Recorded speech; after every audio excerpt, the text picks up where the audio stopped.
अपनी self grooming के लिए और बहुत सी अपनी होम रेमेडीज़ अपनी स्किन से रिलेट करने के लिए और साथ घर की ऑर्गेनाइजेशन और साथ घर की मेंटेनेंस को लेकर ना मैंने बहुत सी वीडियो शेयर की हैं, जिसमें होम रेमेडीज़ चाहे वो हमारी अपनी इंटरनल बॉडी के लिए हों, चाहे हमारे ऑल ओवर होम और डेकोर के साथ हो।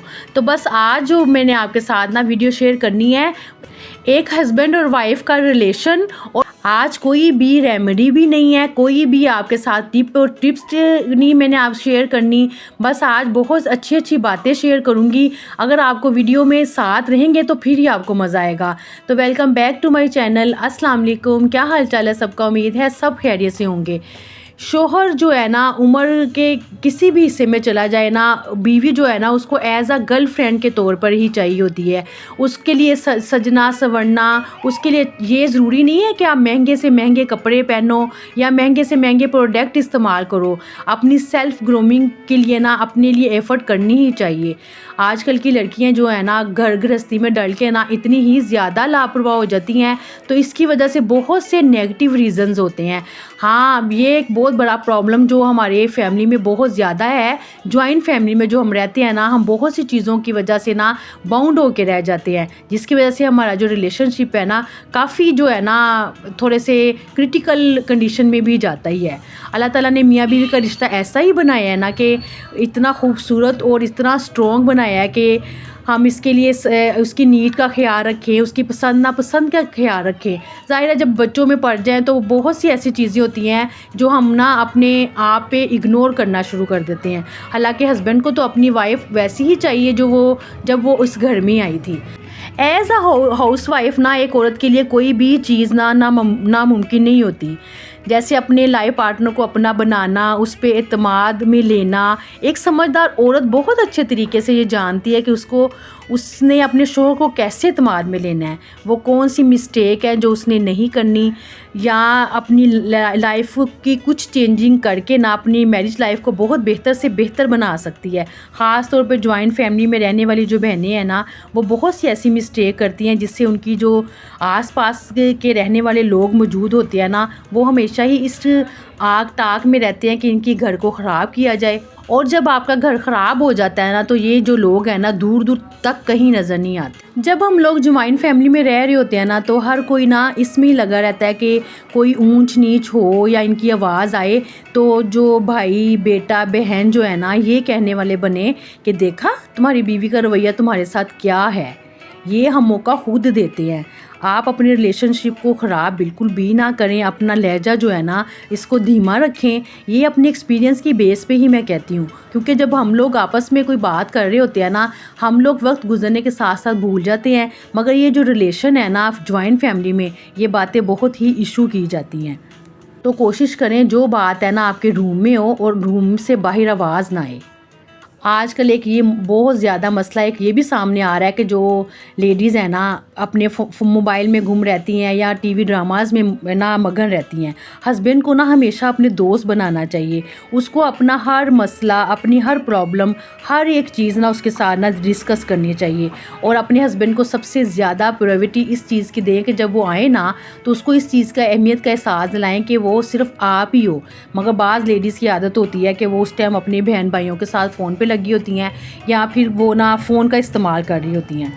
और कुछ तो स्टूपिड ऐसी भी होती हैं कि जैसे कंबाइंड फैमिली में रहते हुए ना सबको खुश करने के चक्करों में ना वो अपने हस्बैंड को इग्नोर कर रही होती हैं। समझदारी तो यही होती है कि हस्बैंड के आने से पहले ना अपने सारे जो काम है ना उनसे आप फ्री होके ना जो बाकी टाइम है ना वो क्वालिटी टाइम अपना स्पेंड करें। और ज़िंदगी तो जाहिर है एक दफ़ा मिलनी है और छोटी छोटी खुशियों में ही ना खुशी तलाश किया करें। अच्छा, ये जो पॉइंट अब मैं आपके साथ डिस्कस करूँगी ना, ये भी बहुत सी जो मेरी सिस्टर्स हैं ना एग्री करेंगी कि जब हस्बैंड पूरा दिन काम करने के बाद आता है ना, सम टाइम उसको अपने बिज़नेस की प्रॉब्लम या कोई टेंशन होती है ना, तो अपना मूड ठीक करने के लिए ना अगर वो वाइफ़ के पास आता है और वाइफ़ के पास टाइम नहीं है हस्बैंड की बात सुनने के लिए, तो फिर जब वो इसको डिस्कस करने के लिए अपनी बहन भाई या अपनी मदर्स वगैरह के पास जाएगा ना, तो बाज़ जो है ना वाइफ़ ये भी चीज़ को भी एक्सेप्ट नहीं करती हैं। तो इसलिए अपने शोहर को इत्मीनान में रह कर ना हर बात वो आपसे शेयर करें, ख़ुद को ऐसा बनाएं ताकि आपका रिलेशनशिप बहुत ही मज़बूत हो। कोई भी झगड़ा या कोई भी प्रॉब्लम होना थर्ड पर्सन की वजह से ना आप बिल्कुल भी आपस में लड़ाई ना करें। चाहे वो देवरानी हो, जेठानी हो, बहन भाई हो, ऐसे कोई भी प्रॉब्लम है ना, इसमें अपने रिलेशन को ना लेकर आएँ।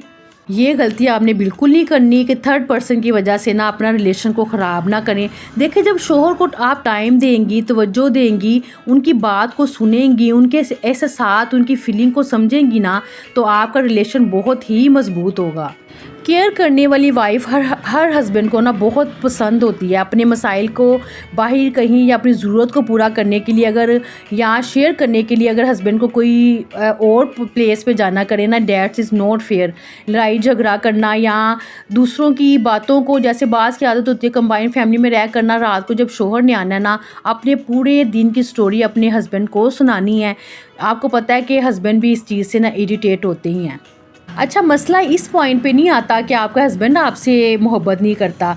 मसला तब आता है कि जब आप एतबार ना करें या जज्बे को ना समझें, कोशिश करें। बाज़ दफ़ा ना ये नहीं होता कि वो आप उनको फ़िज़िकली रिलैक्स करो। सम टाइम ना कुछ अल्फाज और कुछ जुमले ऐसे होते हैं एज़ अ हस्बैंड ना, वो सुनने के लिए ना उनको हमेशा ही वेट होता है, इंतज़ार करते हैं। इसी तरह ही ना हम आहिस्ता आहिस्ता अपने रिलेशन को बहुत ही स्ट्रॉन्ग और मज़बूत बना सकते हैं।